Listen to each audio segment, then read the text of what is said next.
Hello, my friends traders. This is Caroline Alizan, a graduate student of the Grok Trade Mentoring Program. It is Wednesday, March 2nd of 2011, and we're looking at the Q's daily chart. And look what happened here today. We opened lower and then bounced off of a major area of support right here that I have drawn on my chart. And then we had higher breaking through that area of resistance right here, which we talked about here yesterday, the 57.20 mark, and then also we broke through the 8 moving average, which is a significant area of resistance on our way up. We broke through it, spent a little bit of time here above it, and then we pulled back down, closing the day below it as well as below that area of resistance right here, the 57.20 mark.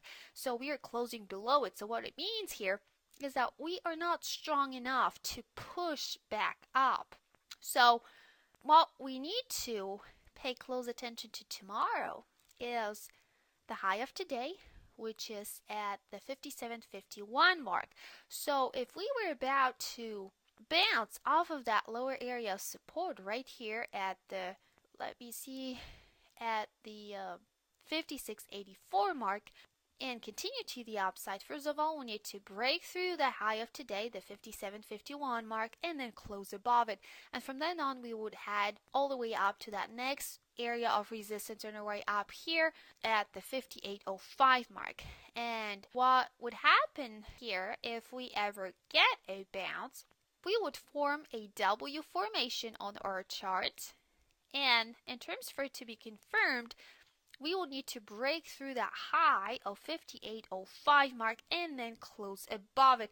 And from then on, we would have some more potential to the upside all the way up to that next area of resistance right here, the 58.58 mark.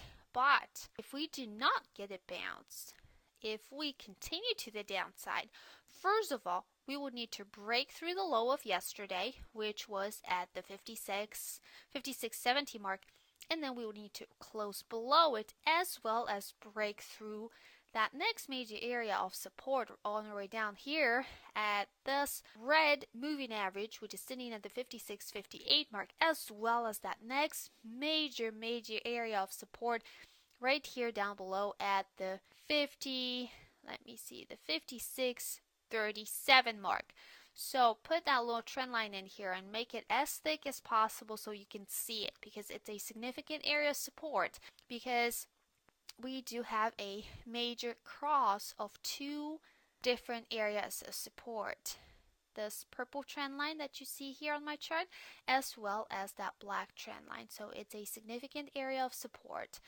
And then if we do ever break through that 56.37 mark and then close below it, we would be in trouble, and we could head all the way down to that next area of support right here at the 55.70 mark. So pay close attention to that as well. And check this out. What do we see on the MACD here? The MACD is pointing lower. It's getting closer and closer to the 0 line, which is indicating that we are bearish according to the MACD, with another negative tick. So again, pay really close attention to all major areas of support and resistance that I showed you here today, and trade smart.